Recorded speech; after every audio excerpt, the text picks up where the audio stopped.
Comunicación, evidencias de la evolución, parte 1.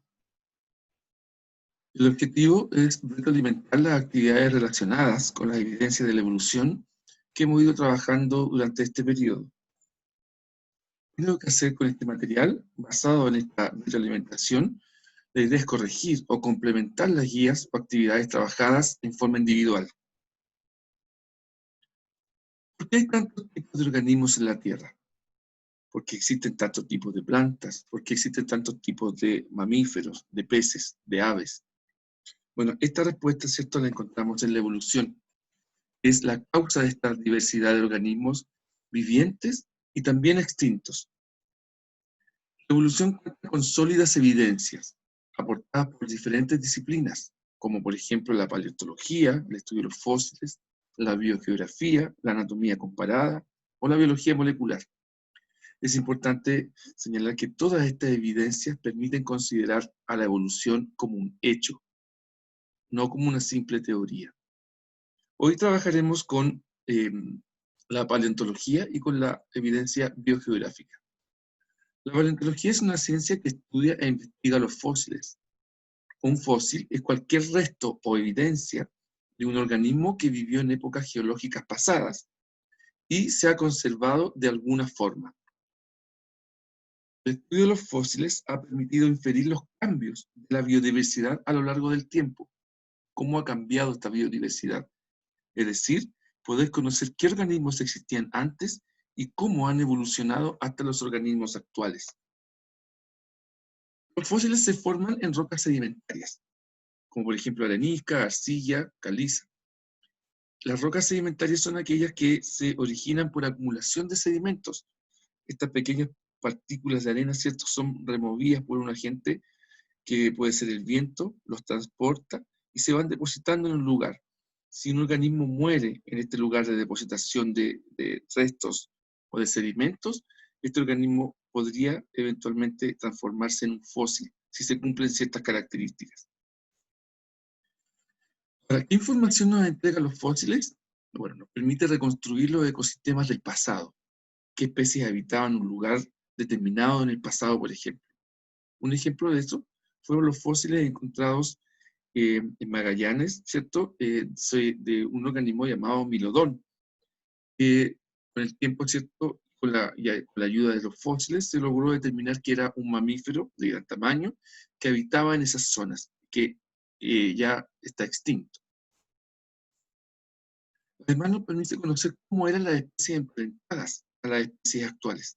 Por ejemplo, cómo eran nuestros antepasados, cómo eran los homínidos que dieron origen, ¿cierto?, a Homo sapiens, sus características, por ejemplo, del cráneo, sus características de las mandíbulas, el crecimiento de la cavidad de donde se encuentra el cerebro, ¿verdad? Otro ejemplo de eso, ¿cierto?, son las huellas que se encontraron en la localidad de La Etoli, en África, que son huellas que se fosilizaron, que tienen aproximadamente 3 millones de años. ¿Qué información nos entregan estas huellas? Que el hombre, ¿cierto?, en esa época o en esos años comienza de a poco a erguirse y a tener un desplazamiento bípedo, es decir, en 2 pies. Estudios sobre el caballo, por ejemplo, también, ¿cierto?, los primeros caballos eran mucho más pequeños, se logra determinar, ¿cierto?, con los fósiles cómo ha ido creciendo los tamaños de estos equinos, de estos caballos, ¿cierto?, cómo ha ido cambiando sus patas hasta quedar, ¿cierto?, solamente en un solo dedo o una sola gran falange, cómo iban cambiando sus dientes, etc. Y esto nos permite saber también de qué se alimentaban y cómo era su hábitat de vida. Nos permite determinar con qué están emparentados. Por ejemplo, este es un trilobita que vivió hace mucho tiempo atrás y que probablemente, ¿cierto?, esté muy emparentado, y así lo es, con los artrópodos actuales, con los insectos, con las arañas.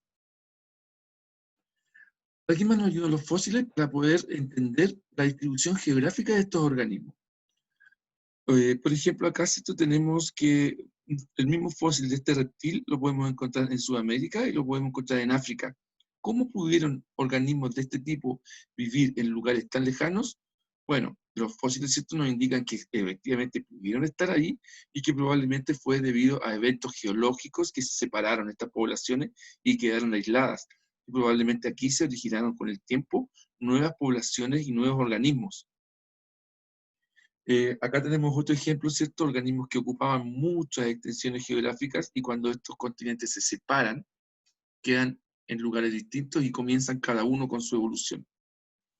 A esto se le llamaba, ¿cierto?, se le llama la deriva continental y fue propuesto por Alfred Wegener y es una teoría que está ya sumamente comprobada y que los fósiles también nos ayudan a entender que esto realmente sucedió. ¿Cómo se forman los fósiles? Básicamente como lo conversábamos, ¿cierto? Cuando un organismo muere en un lugar de depositación de desechos, primero se descomponen las partes blandas, todos los tejidos, luego estos huesos, ¿cierto?, son cubiertos por agua, y luego, ¿cierto?, comienzan a caer los sedimentos arrastrados por el viento, por ejemplo, que van comprimiendo y llenando todos los espacios de los huesitos. Luego de eso, estos mismos huesos son reemplazados por los minerales, originándose un fósil, que a esto nosotros le llamamos afloración del fósil cuando lo podemos ver. Ahora, ¿todos los fósiles se forman de la misma manera? No. La verdad es que si nosotros vemos los tipos de fósiles que hay, podemos encontrar una diversidad de fósiles muy importante. Y existen tres grandes tipos de fósiles que los representa esta imagen. Los primeros son los fósiles llamados por permineralización o petrificación. El segundo grupo son la fosilización por molde. Y el tercero es fosilización por inclusión. En los fósiles por permineralización o petrificación, las partes del organismo son sustituidas por minerales, es decir, los huesos, ¿cierto?, o las estructuras duras se van llenando de minerales y esto permite, ¿cierto?, que esto vaya teniendo un aspecto de piedra en tres dimensiones. ¿Ya? Entonces, como si estuviese el organismo ahí, los huesos, pero en realidad son estos huesos rellenos y mineralizados. Ahí vemos cómo se ingresa el agua y además con los minerales se está transformando en un fósil. Y la gran mayoría de los fósiles son de este tipo, ¿cierto? Y son realmente muy hermosos. El segundo tipo de fósiles son los llamados de molde o impronta, que son los restos de organismos que se han decompuesto, pero que han dejado un molde o una huella. En realidad no es el organismo el que se fosilizó, sino que es la huella o el que quedó, ¿ya? Generalmente esto ocurre en lugares blandos, donde el organismo muere, ¿cierto? Y probablemente alguna cosa los lleve a otro lugar, pero queda la huella. Y eso después se va mineralizando esa roca también. No los huesos, no la estructura dura, sino que el lugar donde estaba. Si nosotros incluso podríamos hacer un ejercicio, podríamos tener greda, dejar ahí una estructura, como por ejemplo una hoja, aplastarla, y ahí nosotros podríamos obtener una especie de un fósil por huella o por molde. ¿Ya? Los fósiles por inclusión son otro tipo de fósiles donde el organismo queda dentro o incluido, de ahí su nombre, de alguna sustancia, como una resina vegetal o hielo que se presenta casi sin lesiones. ¿Ya? Acá, ¿cierto? El ámbar atrapa muchas veces, ¿cierto? O quedan atrapados en realidad los organismos, ¿cierto? Insectos, arañas acá, ¿cierto? Y estos organismos quedan fosilizados perfectamente. También se han encontrado algunos organismos de mayor tamaño fosilizados en hielo. Hay un ejemplo de ese mamut que se encontró fosilizado en hielo. Esto es importante, ¿cierto? Los fósiles más antiguos se encuentran en los estratos o lugares más profundos de la Tierra o de un yacimiento. Y los fósiles más recientes o más nuevos se encuentran a menor altura, más arriba, en este perfil de Tierra. Entonces también los científicos pueden determinar qué edad tienen o hace cuánto tiempo existieron estos organismos, porque saben cuándo se originó ese lugar o ese perfil de tierra, ¿cierto? O de terreno.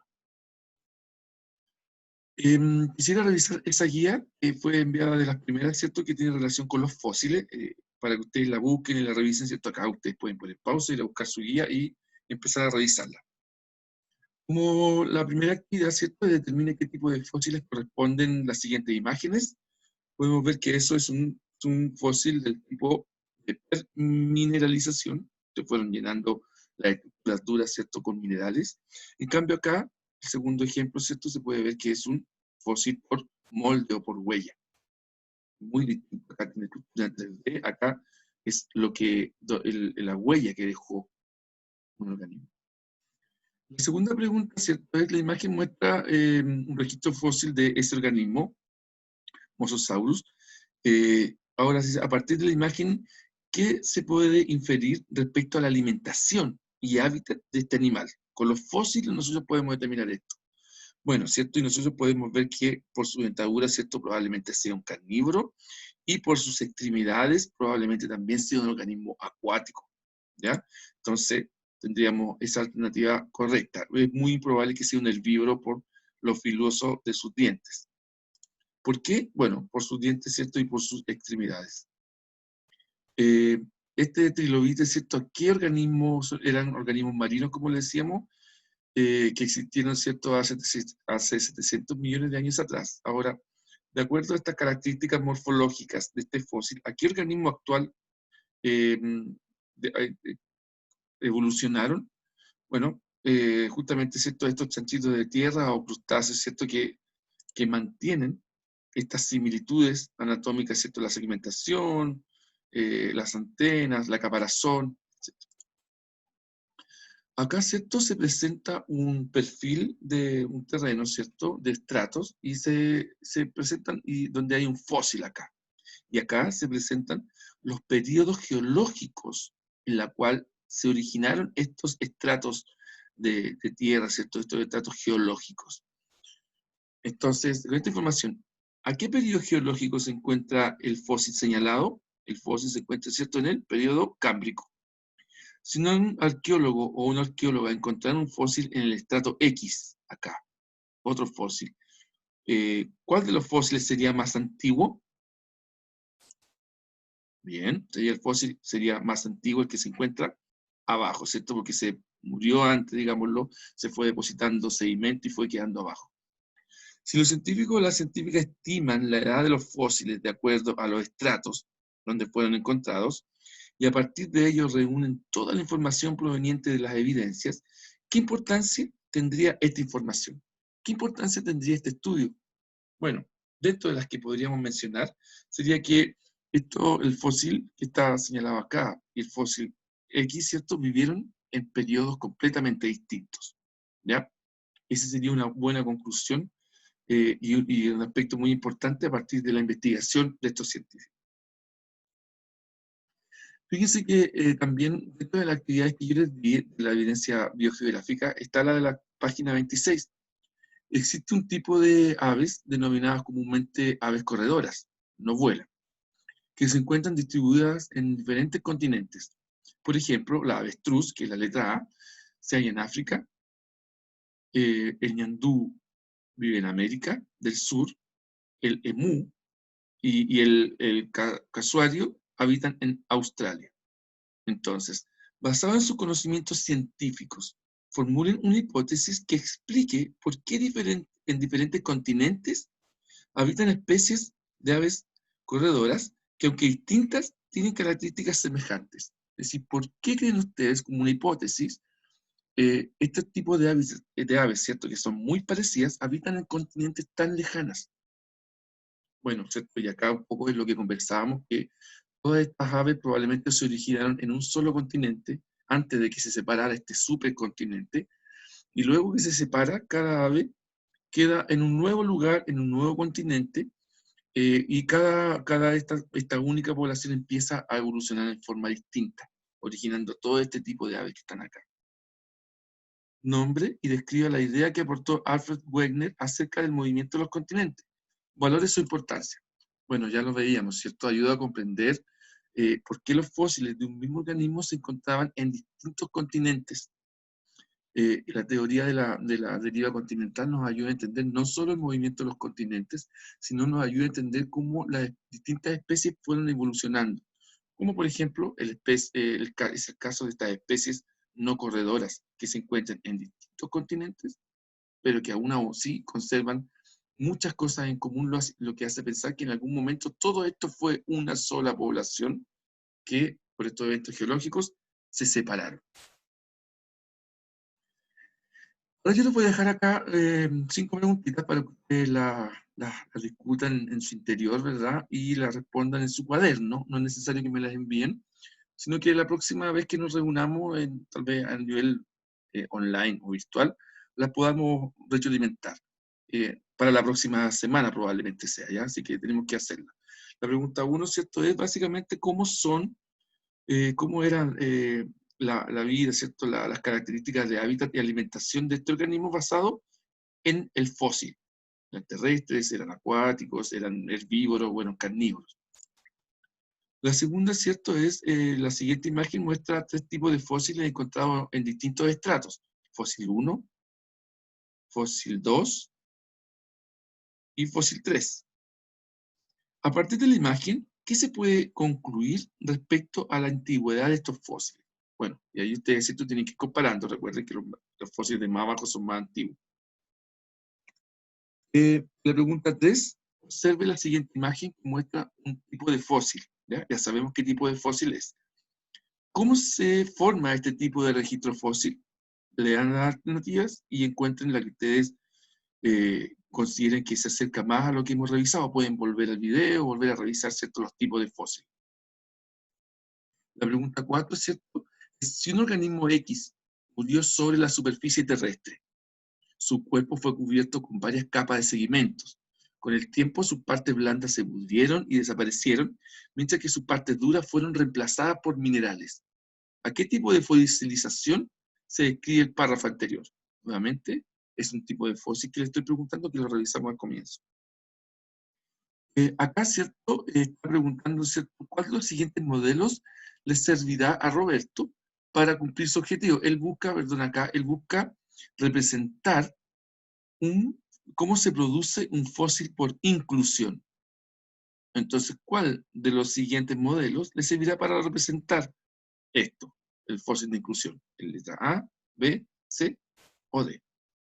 Entonces, chiquillos, la idea es que ustedes en su cuadernito, ¿cierto?, anoten el objetivo de la clase, hagan esta pequeña tabla, respondan con la alternativa que ustedes consideren correcta, y la próxima semana, cuando tengamos una segunda cápsula de retroalimentación, comencemos a, a revisar estas preguntas, ¿ya? Eso por ahora, que estén muy bien y espero verlos pronto.